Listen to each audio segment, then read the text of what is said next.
pourquoi donc devrais-je pardonner? Pourquoi pardonner? Vu que c'est les autres qui m'ont fait du mal, vu que c'est une autre personne qui a abusé de moi, pourquoi est-ce que c'est moi qui dois lui pardonner? Et Pierre demande à Jésus, combien de fois mon frère pourra-t-il pécher contre moi? Et devrais-je lui pardonner? Combien de fois je dois pardonner? Et Pierre dit, il reste jusqu'à 7 fois. Il pense être très spirituel en disant jusqu'à 7 fois, c'est quand même beaucoup. Et Jésus lui répond, je ne te dis pas jusqu'à 7 fois, mais jusqu'à 77 fois. D'autres traductions disent jusqu'à 70 fois 7 fois. La question de Pierre est combien de fois devrais-je pardonner? Et la réponse de Jésus, elle est toute simple. Tu dois pardonner toujours. Et je vais te dire pourquoi. Parce que Jésus nous dit le pourquoi nous devons pardonner. Très souvent, nous avons de la difficulté à pardonner parce que nous ne comprenons pas pourquoi nous devons pardonner. Et très souvent, le message que l'on perçoit lorsque on reçoit le message de l'Évangile, parfois en allant à la messe, en paroisse, c'est « tu dois pardonner, tu dois pardonner, tu dois pardonner », mais on ne comprend pas le pourquoi. Et aujourd'hui, dans l'Évangile, Jésus nous enseigne le pourquoi. Il raconte cette parabole à ce propos. Il en va du royaume des cieux comme d'un roi qui voulut régler ses comptes avec ses serviteurs. L'opération commencée, on lui en amena un qui devait 10 000 talents. Arrêtons-nous là. 10 000 talents, cet homme devait une somme de 10 000 talents. Qu'est-ce que ça signifie 10 000 talents? Alors, un talent, c'est 6 000 deniers. Un denier, c'était la somme qu'un ouvrier recevait pour une journée de salaire. Donc, 6 000 deniers, ça fait 6 000 journées de salaire. Si dans une année, nous travaillons 300 jours, ça fait 20 ans de travail. Donc, un talent, c'est 20 ans de travail. 10 000 talents, ça veut dire multiplier ces 20 ans de travail par beaucoup. Si, par exemple, durant une année de travail, on gagne 50 000 francs, 20 ans de travail, ça fait 1 million. Et donc, 10 000 talents, c'est 10 000 fois 1 million, ça veut dire 10 milliards. Vous vous rendez compte de cette somme astronomique que cet homme devait à son patron, au roi? En fait, il devait 10 milliards. Et c'est une chose astronomique. 10 milliards de francs, vous vous imaginez comment vous faites pour rembourser 10 milliards. Et donc cet homme, comme il n'avait pas de quoi rendre, le maître ordonne de le vendre avec sa femme, ses enfants et tous ses biens, et d'éteindre ainsi sa dette. Et alors, nous voyons ce serviteur qui se jette aux pieds du maître et se tient prosterné en disant « Consens-moi un délai et je te rendrai tout ». Et c'est clair que c'était impossible de tout rendre. 10 milliards, même avec des centaines et des centaines de vies, jamais on n'arrivera à cette somme.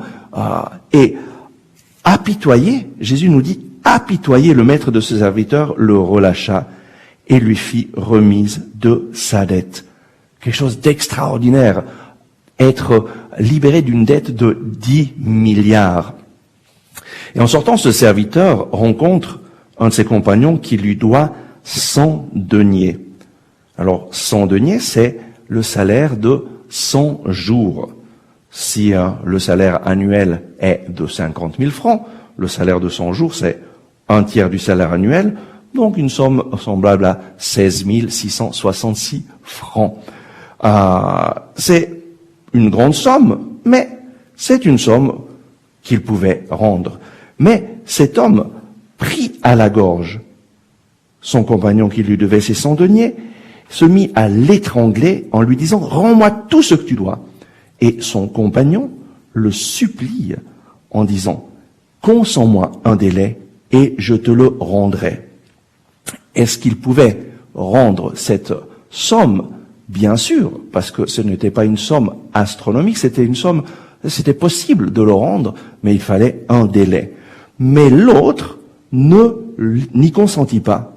Au contraire, il s'en alla le faire jeter en prison en attendant qu'il lui remboursait son dû. Et alors, en voyant ce qui s'était passé, ses compagnons furent très navrés et vont raconter toute l'histoire à leur maître. Et alors le maître fait venir ce serviteur impitoyable et lui dit, mais serviteur méchant, toute cette somme que tu me devais, c'est 10 milliards que tu me devais, je te l'ai remise parce que tu m'as supplié. Ne devais-tu pas, toi aussi, avoir pitié de ton compagnon, comme moi, j'ai eu pitié de toi? Et Jésus continue en disant, dans son courroux, son maître le livra au tortionnaire jusqu'à ce qu'il eût remboursé tout son dû. Et Jésus ajoute une chose qui me fait frémir quand je l'entends, mais c'est ainsi que vous traitera aussi mon Père céleste, si chacun de vous ne pardonne pas à son frère du fond du cœur. Pourquoi Jésus nous dit ça? Tout simplement parce que nous avons une dette envers Dieu que nous ne pouvons pas payer. Et lui nous l'a remise. Notre dette envers Dieu, c'est que tous nous sommes pécheurs, privés de la gloire de Dieu. Et le salaire du péché, c'est la mort. Et à cause de notre rébellion contre lui, Dieu a dû trouver une solution pour que nous ne soyons pas pour toujours séparés de lui. Et quelle a été sa solution? Dieu a tant aimé le monde qu'il a donné son Fils unique, afin que quiconque croit en lui ne périsse point, mais ait la vie éternelle. Dieu t'aime tellement que devant ta rébellion, devant ton péché, devant ton refus de suivre le Seigneur, ton refus de vivre conformément à la volonté de Dieu, et devant cette séparation terrible, parce que le salaire du péché, c'est la mort spirituelle, et tous nous sommes plongés dans la mort spirituelle. Nous ne vivons plus cette vie de communion avec Dieu, pour laquelle nous avons été créés. Devant ce problème de l'homme, notre péché, qu'est-ce que Dieu a fait? Dieu a décidé de se faire homme. Il a envoyé son Fils unique, qui s'est fait homme, qui a vécu une vie sur cette terre en étant limité comme nous. Donc il a renoncé à tous ses privilèges pour nous dire, pour te dire je t'aime. Et non seulement il a fait cela, mais il s'est offert en sacrifice d'expiation pour nos péchés sur la croix. Jésus nous a tellement aimés qu'il a offert sa vie sur la croix pour nous. Et Jésus s'est offert en sacrifice d'expiation pour nos péchés et il a prié pour nous sur la croix. Père, pardonne-leur. Ils ne savent pas ce qu'ils font. En fait, ce que Jésus a fait, c'est qu'il nous a sauvés. Il a réalisé cette prophétie du prophète Isaïe. Ce sont nos souffrances qu'il portait. C'est le prophète Isaïe au chapitre 53, versets 4 et 5. Et cela parle de Jésus, de ce que Jésus a fait en mourant sur la croix. Ce sont nos souffrances qu'il portait et nos douleurs dont il était chargé. Et nous le considérions comme puni, frappé par Dieu et humilié. Mais lui, il a été transpercé à cause de nos crimes. Jésus a été transpercé à cause de nos crimes, écrasé à cause de nos fautes. Le châtiment qui nous rend la paix est sur lui. Dans ses blessures, nous trouvons la guérison. C'est dans les blessures de Jésus que nous trouvons la guérison de nos cœurs, la guérison de notre âme, que nous trouvons le pardon. Tous comme des moutons, nous étions errants, chacun suivant son propre chemin, et Yahvé a fait retomber sur lui nos fautes à tous. Jésus s'est chargé de tous nos péchés, de toutes nos fautes, et il nous a pardonnés. Voilà pourquoi Jésus compare le pardon, cette dette que Dieu nous a remise, il la compare à cette somme de 10 000 talents, de 10 milliards, quelque chose d'impossible à rendre. Et personne, nul ne peut payer sa vie. Nul ne peut payer à Dieu son rachat. C'est impossible. Toutes les bonnes œuvres que nous faisons, jamais elles ne pourront payer nos fautes. Voilà pourquoi Jésus est mort sur la croix. Et ça, c'est la bonne nouvelle de Jésus-Christ. Alors que nous étions incapables, par nos propres forces, de revenir à Dieu.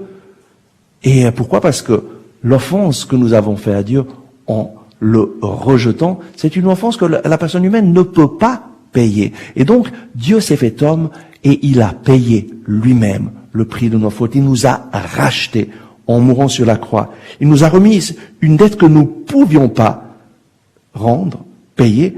Et voilà pourquoi il nous demande, si moi je l'ai fait pour toi, si moi je suis mort pour toi sur la croix, et sur la croix j'ai pardonné tous tes péchés, c'est pour t'enseigner que si tu veux être libre, tu as besoin toi aussi de pardonner. Et Jésus compare le mal qu'une personne a fait contre nous, cette dette qu'une personne a contre nous, à cette somme de 100 deniers qui, oui, est assez grande, mais peut être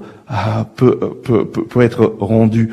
Et donc, le Seigneur nous invite aujourd'hui à prendre conscience que je dois pardonner. Pourquoi? Parce que Dieu m'a pardonné en Jésus-Christ. Il m'a donné l'exemple et il l'a fait. Pourquoi? Pour me rendre libre. Parce qu'en fait, vois-tu, cher auditeur, chère auditrice, la personne qui souffre lorsque tu ne pardonnes pas, ce n'est pas la personne qui t'a fait du mal, mais c'est toi. En fait, le manque de pardon détruit ta propre vie. Et peut-être que ça détruit aussi la vie de tes proches, des personnes que tu aimes, et tu les envenimes avec cette haine, cette rancœur que tu portes à quelqu'un d'autre. Très souvent, une personne qui a été blessée envenime ses enfants, son mari, contre quelqu'un d'autre. Et en fait, c'est toute la famille qui vit dans la haine, dans la rancœur, qui est prise par le mal à cause de quelque chose qui s'est passé il y a peut-être 10 ans, 20 ans, 30 ans. Et nous pensons, mais c'est cette personne qui m'a fait du mal, donc c'est elle qui doit venir me demander pardon, et alors je pardonnerai. Tu peux attendre peut-être jusqu'à la mort de cette personne, et peut-être que jamais elle ne viendra te demander pardon, mais c'est toi et toi seul qui décides de ne pas pardonner, et c'est toi et toi seul qui décides de vivre ta vie dans la rancœur. En fait, pardonner, c'est te libérer. Et pardonner, ça ne signifie pas te réconcilier avec cette personne. Parfois, c'est impossible de se réconcilier. Pardonner, c'est reconnaître que, quel que soit le mal qu'une personne t'a fait, eh bien, le mal que moi j'ai fait à Dieu, le mal que toi tu as fait à Dieu, est bien plus grand que ça. Et Dieu nous a pardonné pour que nous soyons libres. Et le manque de pardon, c'est comme un poison que nous prenons et qui détruit notre propre vie. Et ne pas pardonner, c'est comme prendre de la mort au rat et penser très fort à la personne qui t'a fait du mal et penser « tu m'as fait du mal, maintenant il faut que toi tu souffres ». Et qu'est-ce que je fais? Qu'est-ce que tu fais? Tu manges toi-même la mort au rat. Et voilà ce qu'est le manque de pardon. Le manque de pardon, c'est un poison de l'âme qui détruit notre vie. Et donc, fais-toi un cadeau aujourd'hui et pardonne. Comment pardonner? Simplement en prononçant des paroles de pardon. Unis à Jésus sur la croix, Jésus en mourant a prononcé ces paroles. Père, pardonne-leur, ils ne savent pas ce qu'ils font. Et donc je t'invite, cher auditeur, chère auditrice, à penser à la personne qui peut-être t'a fait le plus de mal et que tu as de la difficulté à pardonner. Je t'invite à fermer les yeux, à penser à Jésus sur la croix, à Jésus qui, en mourant sur la croix, a prié pour toi. Père, pardonne-leur, ils ne savent pas ce qu'ils font. Je t'invite à t'unir à la puissance de ces paroles, à la force de ces paroles, et à prononcer le nom de cette personne qui t'a fait du mal, et à prononcer ta parole de pardon. Papa, au nom de Jésus, je te pardonne pour chaque fois que tu m'as critiqué, pour chaque fois que tu m'as dit que je ne vaux rien, que je ne ferai jamais rien de bien dans ma vie. Au nom de Jésus, je te pardonne.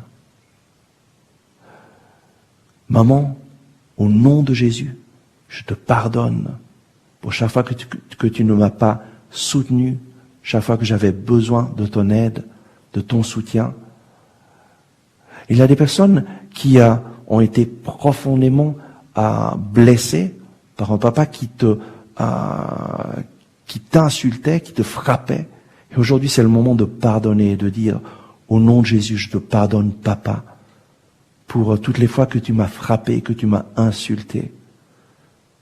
Il y a des personnes qui ont été abusées sexuellement, et ça c'est le pardon le plus difficile à donner, mais aujourd'hui le Seigneur vient te visiter et te donner de pardonner. Et je t'invite à prononcer ces paroles de pardon pour te libérer de cette rancœur, de cette haine. Et je t'invite à prononcer la parole le nom de cette personne qui a abusé de toi. Et de dire au nom de Jésus, je te pardonne cette violence que tu m'as faite. Au nom de Jésus, je te pardonne. Aujourd'hui, le Seigneur vient te visiter pour que tu puisses pardonner à toutes ces personnes qui t'ont fait du mal. Peut-être que tu as besoin de donner ton pardon à un frère, à une sœur. Et l'important pour pardonner, c'est de commencer à prononcer. Même si tu ne ressens pas le désir, parce que normalement on ne ressent pas le désir de pardonner, mais c'est une décision. Je décide de pardonner au nom de Jésus. Et prononce ces paroles de pardon. Chaque jour, quand tu penses à cette personne, au mal qu'il t'a fait, prononce le nom de cette personne, unis-toi à Jésus sur la croix et dis au nom de Jésus, je te pardonne.